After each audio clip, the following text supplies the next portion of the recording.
Good afternoon students. आज आपके लिए श्री विजय अटियाई बीकापुर गाजीपुर से विश्वनाथ सर ऑब्जेक्टिव की 5वीं क्लास लेकर आए हैं, जो नीमी पैटर्न से लिया गया है, नीमी से लिया गया है। तो आइए इसका पहला क्वेश्चन देखते हैं, आपका ऑब्जेक्टिव में क्या है। तो दिया हुआ है BIS के अनुसार कठोर कंड्यूट पर थ्रोड की लंबाई क्या है। तो इस पे जो कंड्यूट पूछ रहा है, यानी कि जो थ्रोड होता है, यानी जिस पे हम किनारे वाला जो उसका भाग होता है, जिस पे हम चूड़ियाँ काटते हैं, तो ये पूछ रहा है कि उसकी जो चूड़ी काटेंगे उसकी लंबाई कितनी होगी। तो ऑप्शन पहला दिया है 9 mm से 20 mm। ऑप्शन नंबर बी आपका दिया हुआ है 11 mm से 27 mm, जबकि सी दिया हुआ है 13 mm से 25 mm, जबकि डी ऑप्शन दिया हुआ है आपका 15 mm से 30 mm। तो इसमें कंड्यूट पर थ्रोड एकदम आपको क्लियर बताया गया है कि यह आपका 11 mm से 27 mm तक होता है, यानी ऑप्शन नंबर हमारा बी सही है। आइए अगला क्वेश्चन देखते हैं, जिसमें दिया हुआ है कि गैस टाइप विस्फोटक स्थापना के लिए किस प्रकार का कंड्यूट का उपयोग किया जाता है। तो यह पूछ रहा कि जहाँ विस्फोट टाइप का स्थान हो, वहाँ पे किस प्रकार के पाइप का, कंड्यूट पाइप का हम इस्तेमाल करते हैं, क्वेश्चन में आपसे पूछा है।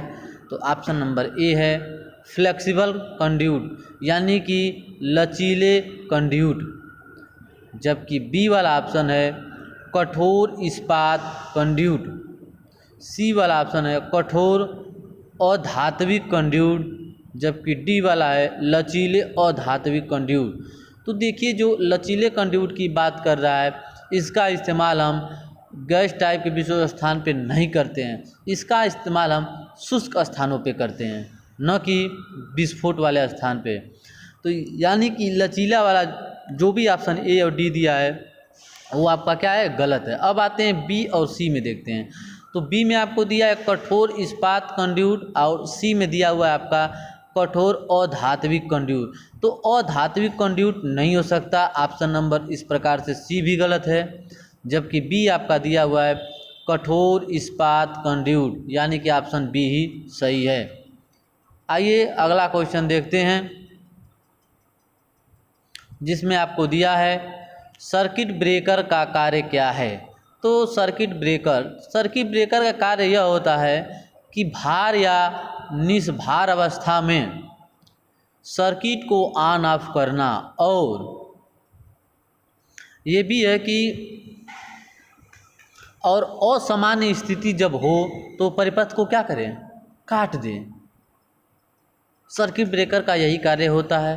आवश्यकता अनुसार सर्किट ब्रेकर विभिन्न प्रकार के होते हैं। तो आइए देखते हैं इधर अपना ऑप्शन नंबर ए। तो ऑप्शन नंबर ए दिया हुआ है कि सामान्य स्थिति में संपर्क कराना, यानी कि नॉर्मल कंडीशन में स्थिति को संपर्क कराना दिया हुआ है, जबकि दूसरा ऑप्शन जो बी है आपका यह दिया है असामान्य स्थिति में संपर्क कराना, और ऑप्शन नंबर सी है असामान्य स्थिति में स्वचालित रूप से तोड़ना, यानी परिपथ को क्या करना, तोड़ना। तो यानी कि मैंने जो परिभाषा बताया उस परिभाषा से देखा जाए तो ऑप्शन नंबर हमारा सी सही है। असामान्य स्थिति में स्वचालित रूप से तोड़ना, यानी कि जब परिपथ चल रहा है, असामान्य स्थिति आ गई, ओवरलोड आ गया, या उस समय शॉर्ट सर्किट होगी, उस अवस्था में परिपथ को तोड़ना, यानी परिपथ को ऑफ कर देना, यह हमारा सर्किट ब्रेकर का कार्य होता है। सी ऑप्शन सही है। आइए अगला ऑप्शन देखते हैं 94 में यह पूछा है एमसीबी में द्विधात्विक पट्टी का कार्य क्या है। जो एमसीबी में द्विधात्विक पट्टी लगी होती है उसके कार्य के विषय में पूछ रहा है। आइए मैं आपको नीचे एमसीबी दिखा रहा हूँ जिसका फुल फॉर्म होता है मिनिएचर सर्किट ब्रेकर। जो आपका नीचे चित्र में दिखा रहा है 1 पोल, डबल पोल, 3 पोल और 4 पोल टाइप के एमसीबी मैंने आपको दिखाया है, उसकी साइज भी दिखा रहा है। आइए देखते हैं पहला ऑप्शन। तो पहला ऑप्शन आपका दिया है ओवरलोड, यानी कि अतिभार से बचाना। ओवरलोड प्रोटेक्शन यानी कि अतिभार से क्या करना, बचाना। दूसरा दिया हुआ है लघु पथन सुरक्षा, यानी कि शॉर्ट सर्किट की अवस्था में क्या करें, परिपथ को सुरक्षा प्रदान करें। अगला आपका है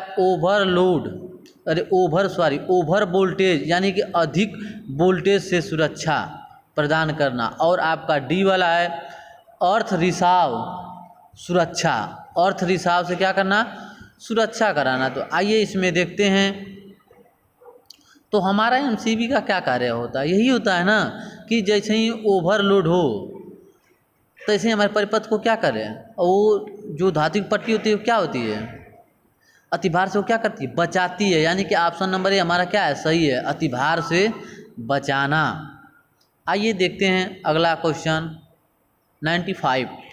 इसमें यह कह रहा है अवशिष्ट धारा सर्किट ब्रेकर द्वारा क्या सुरक्षा प्रदान की जाती है। जो अवशिष्ट धारा है, रेजिड्यूल करंट जिसको बोलते हैं, वो ब्रेकर द्वारा हम क्या सुरक्षा प्रदान करते हैं। तो इसमें पहला दिया हुआ है कि झटके से सुरक्षा,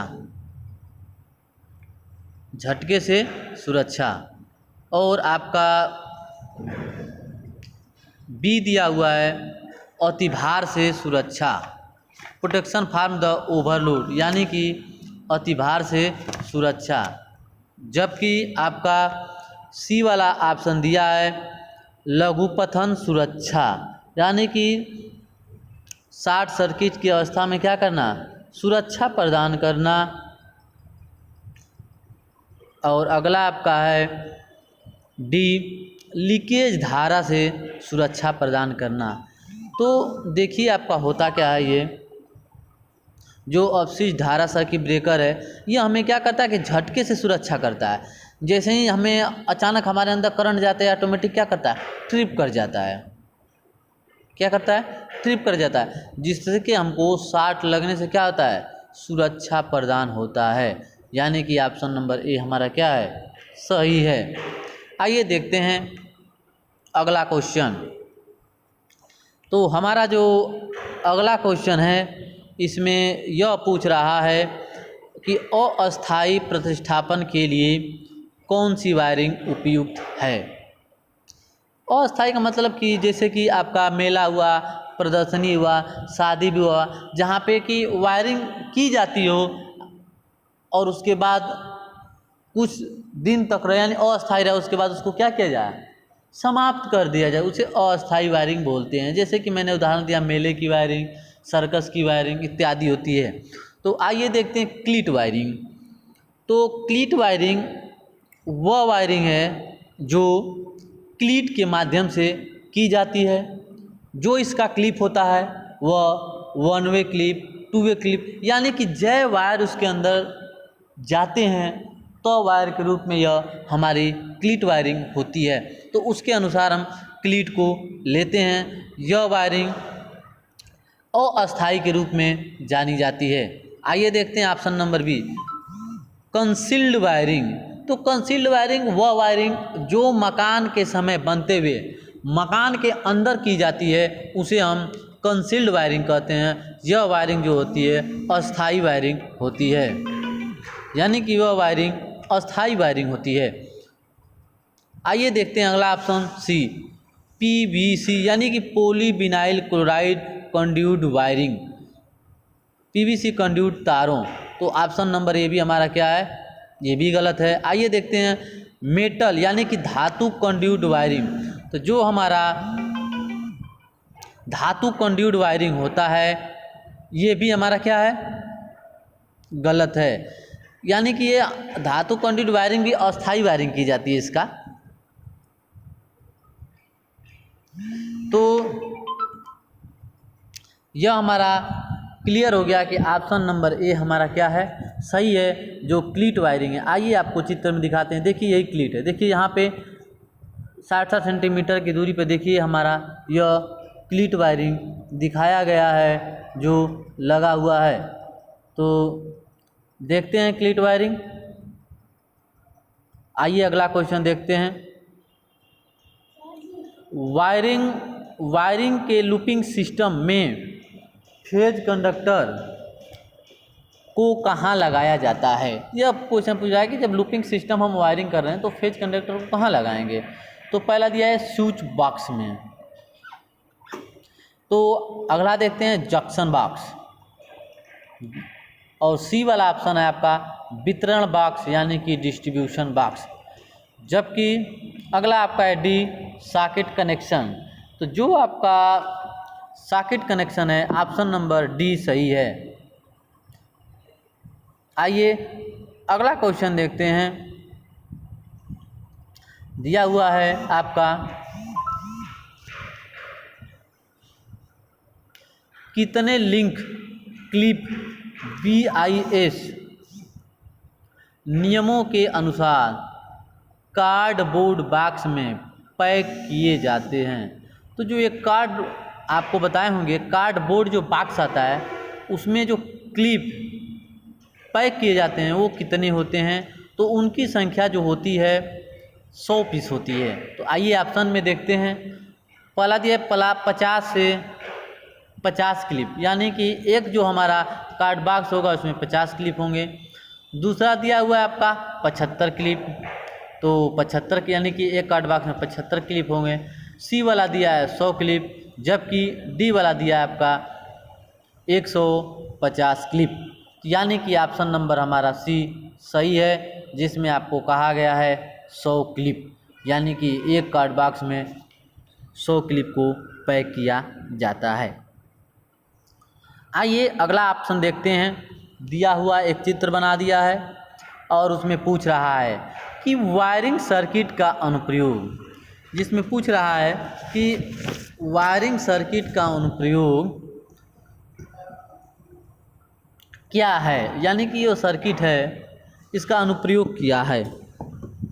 तो आपका दिया हुआ है कि 2 लैंप मंद संचालन, यानी कि 2 लैंपों को डिम संचालन किया जा रहा है, डिम जल रहे हैं, ऐसा संचालन हो रहा है। जबकि बी में आपका दिया हुआ है एक स्विच द्वारा नियंत्रित 2 लैंप, यानी इसमें यह कह रहा है कि आप सर्किट में देखिए और यह प्रतीत हो रहा है कि एक स्विच से 2 लैंपों को नियंत्रित किया जा रहा है। तो आप देखिए एक स्विच में, इसमें तो परिपथ में 2 स्विच लगे हुए हैं, तो ऑप्शन नंबर ए हमारा ऐसे ही क्या हुआ, गलत हो गया। अगला देखते हैं सी वाला। तो सी में दिया हुआ है 2 लैंप 2 स्विच द्वारा नियंत्रित हो रहे हैं, यानी कि 2 स्विचों को हम नियंत्रित कर रहे हैं, यानी कि ऑप्शन नंबर ए भी हमारा क्या है, गलत है। आइए अगला देखते हैं डी वाला। तो दिया है एक लैंप उज्ज्वल और 2 लैंप मंद संचालन है, यानी कि जो हमारा ऑप्शन है, यानी कि इसमें क्या हो रहे हैं, एक लैंप उज्ज्वल और 2 लैंप क्या हैं, मंद संचालन है। तो देखिए कितने लैंप हो गए, एक लैंप उज्ज्वल है और 2, यानी कि कितने लैंप हो गए, 3 हो गए। जबकि हमारा इसमें कितने हैं, 2 ही लैंप हैं। तो अगला देखते हैं। अब आप तीनों पढ़ लिए। अब देखिए 2 लैंप मंद संचालन है तो 2 लैंप है लेकिन धीमा संचालन कर रहा है, जबकि अगला दे रहा है कि एक स्विच द्वारा नियंत्रित 2 लैंप हैं, यानी कि एक स्विच के द्वारा 2 लैंपों को, जबकि यहाँ 2 लगा हुआ है। अगला आपका ऑप्शन सी था 2 लैंप 2 स्विच द्वारा नियंत्रित। तो देखिए 2 लैंप हैं, उनको 2 स्विचों द्वारा क्या किया जा रहा है, नियंत्रित किया जा रहा है। तो चित्र में हमारा क्या प्रतीत हो रहा है, यही ऑप्शन हमारा क्या है, सही है।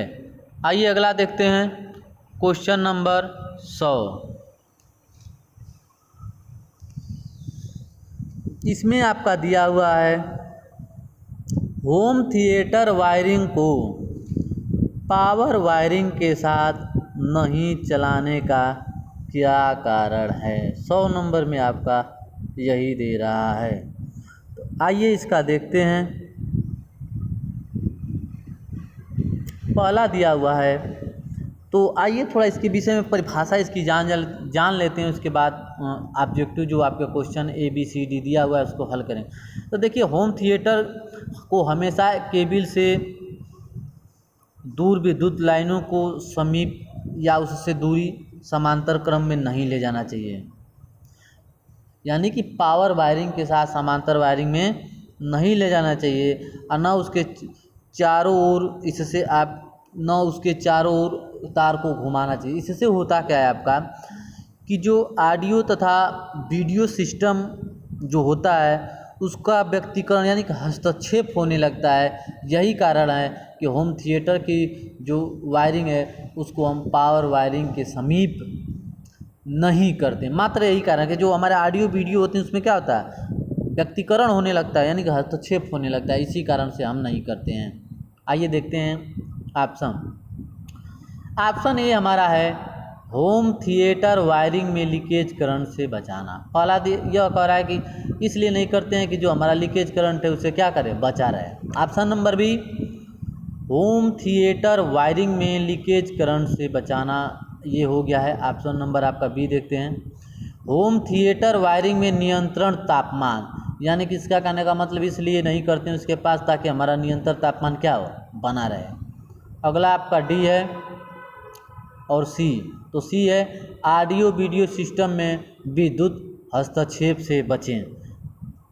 अगला आपका डी है बिजली की आपूर्ति में बिजली की खपत को कम करें, यानी कि ऑप्शन नंबर हमारा सी क्या है, सही है। ऑडियो वीडियो सिस्टम में विद्युत हस्तक्षेप से बचें। जबकि अगला क्वेश्चन है हमारा कि यदि अर्थ पाइप की लंबाई बढ़ जाती है तो अर्थ प्रतिरोध के मान का क्या होगा। तो आइए देखते हैं ऑब्जेक्टिव क्वेश्चन।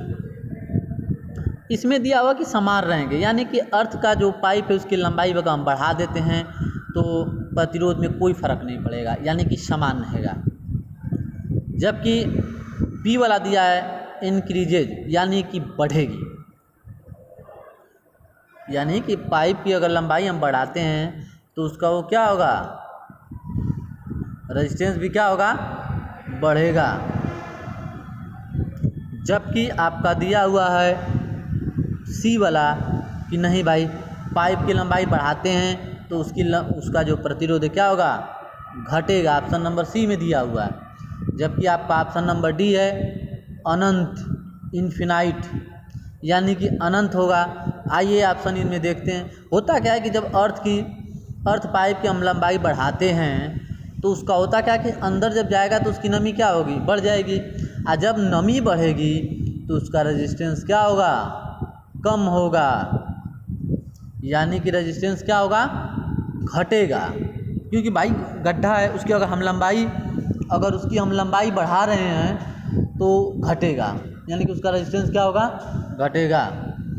अगला है पोर्टेबल उपकरण को संचालित करने के लिए किस प्रकार के सामान का उपयोग किया जाता है। तो पहला आपका दिया हुआ है सुरक्षा के सामान, जबकि आपका दूसरा दिया हुआ है पकड़ने योग्य सामान, तीसरा दिया हुआ है निर्गत सामान, और ऑप्शन नंबर डी है आपका नियंत्रण सामान। तो पोर्टेबल उपकरण में जो आपका होता है सुरक्षा के सामान नहीं आते हैं, जबकि जो पकड़ने योग्य सामान होते हैं ये भी नहीं आते हैं। ये जो होल्डिंग आपका दिया हुआ बिल्कुल नहीं होंगे। जबकि आपका कंट्रोलिंग जो नियंत्रण सामान दिया हुआ है ये भी नहीं हुआ, यानी कि ऑप्शन नंबर आपका सी क्या है, पोर्टेबल उपकरण में आते हैं, यानी कि निर्गत सामान। आइए ऑप्शन नंबर 103 देखते हैं। इसमें दिया हुआ है स्टूडेंट्स इसमें दिया है कि उचित कार्य और बुनियादी सुरक्षा के लिए कौन सा कुचालक आवश्यक है। आइए इसका ऑप्शन देखते हैं इस क्वेश्चन का कि दोहरा कुचालक। तो जो आपका दोहरा कुचालक है, अगला आपका है कार्यात्मक कुचालक, जबकि ऑप्शन नंबर आपका सी है प्रबलित कुचालक।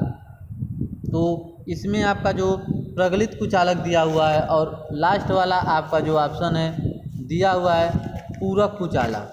तो पूरक कुचालक जो आपका होता है और प्रबलित कुचालक और दोहरा कुचालक, इन तीनों क्या है सेम है, जबकि आपका जो कार्यात्मक कुचालक है इन तीनों से क्या है भिन्न है, अलग है, इसलिए आपका ऑप्शन बी सही होगा। आइए अगला क्वेश्चन देखते हैं। फ्यूज किस प्रकार के सामान के अंतर्गत आता है। तो जो हमारा फ्यूज है क्या कार्य करता है, आइए देखते हैं। ऑप्शन नंबर ए आपका दिया हुआ है नियंत्रण सामान, जबकि आपका ऑप्शन नंबर जो बी है पकड़ने योग्य सामान, सी है आपका सुरक्षा के सामान, और अगला आपका ऑप्शन है डी वाला निर्गत सामान। तो फ्यूज का क्या कार्य है, फ्यूज का यही कार्य होता है कि अधिक करंट पर गलकर परिपथ को क्या करना, सुरक्षा प्रदान करना। यानी कि इस परिभाषा से क्लियर होता है कि हमारा ऑप्शन नंबर सी सही है, सुरक्षा के सामान।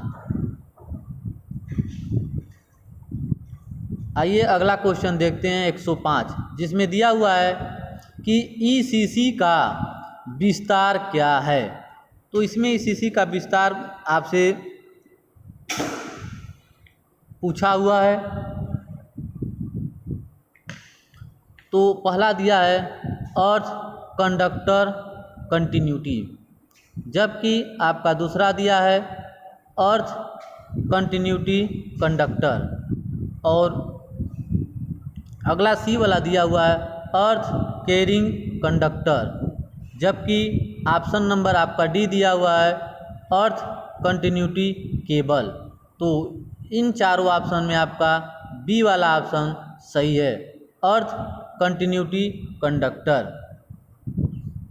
आइए अगला क्वेश्चन देखते हैं आपका, जिसमें यह दिया हुआ है कि हाइलोजन लैंप के लिए कौन सा प्रकार का एमसीबी युक्त है। तो आपको मैंने बताया था एमसीबी को 3 वर्गों में बांटा गया है, जो कि मैंने आपको बताया था एल प्रकार का एमसीबी जिसका उपयोग हम रजिस्टर के लिए करते हैं, जबकि जी प्रकार का जो हमारा एमसीबी होता है इसका प्रयोग जैसे कि मैंने आपको बताया था मोटर और अन्य जो बड़ी बड़ी लाइटें होती हैं जैसे कि हाइलोजन, मरकरी, उनके लिए यूज करते हैं। जबकि जो हमारा एक डीसी एमसीबी होता है, डीसी एमसीबी में हम एल और जी दोनों का उपयोग करते हैं। तो आइए ऑप्शन देखते हैं। ऑप्शन नंबर आपका जो ए है उसमें दिया हुआ है एल श्रृंखला एमसीबी, जबकि बी में आपका दिया हुआ है जी सीरीज एमसीबी, सी में दिया हुआ है DC series MCB.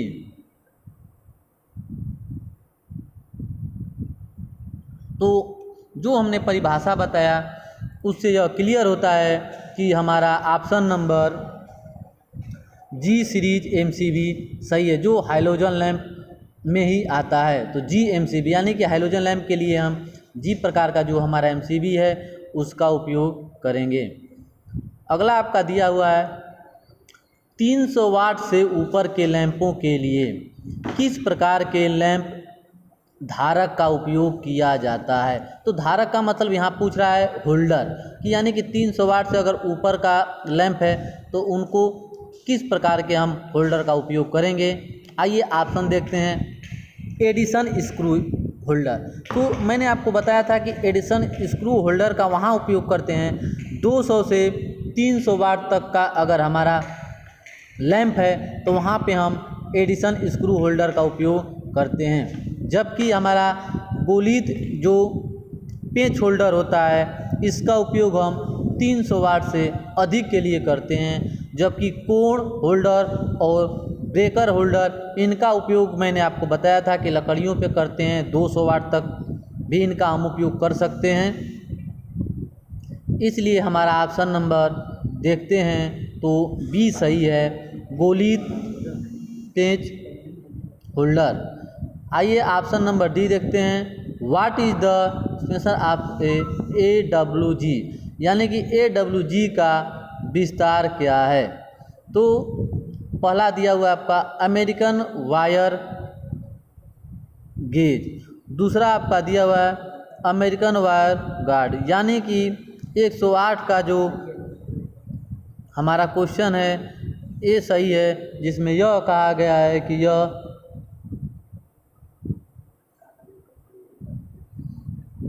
American wire gauge. B वाला आपका दिया हुआ है अमेरिकन वायर गार्ड, जबकि अगला सी दिया हुआ है अमेरिकन वायर ग्रुप। तो 108 का हमारा जो है ये सही है, अमेरिकन वायर गेज। आइए क्वेश्चन नंबर 109 देखते हैं, BIS प्रतीक का नाम क्या है। आइए पहले जानते हैं BIS क्या है। तो ब्यूरो ऑफ इंडिया स्टैंडर्ड, यानी कि हिंदी में इसे कहते हैं भारतीय मानक ब्यूरो। भारतीय मानक ब्यूरो का प्रतीक नाम क्या, यानी कि यह चित्र बनाया हुआ है और पूछ रहा है कि किसका चित्र बना हुआ है। तो आइए देखते हैं, पहला दिया है लैंप। तो लैंप का जो चित्र बना हुआ है, यहाँ पे मैंने आपको चित्र में दिखा रहा हूँ, देखिए क्रॉस बना हुआ है। जबकि 2वे स्विच का देखिए, मैंने चित्र आपको बना के दिखा रहा हूँ, ऐसा दिखाई स्क्रीन पे आपको दे रहा होगा।